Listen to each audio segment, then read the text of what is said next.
In primetime news this evening, JLP outperforms PNP in positivity ratings. Probe ongoing into death of medical doctor at the UHWI. And sewage issue disrupts classes for second straight day at Portmore School.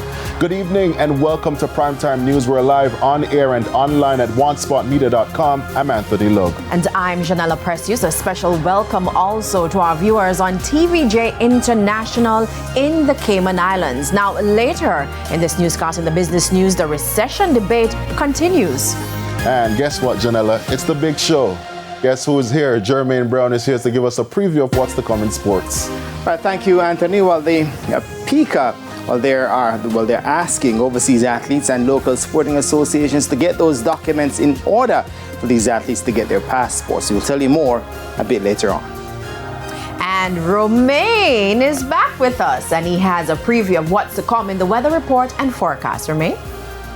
Thanks, Janella. Now, we do have a wet pattern that is expected to be slowly emerging across most of the Caribbean, the Central Caribbean and Jamaica over the next few days. That's generally fair conditions in the morning with afternoon showers, especially across sections of Western Patches. I think a lot of drought-stricken communities kind of looking forward to that. Definitely. There's also sports commentary and E-Prime in this newscast. But before the break, the feedback question. And this evening, we are asking, are you confident the stadium track will be ready in time for Champs on March 25?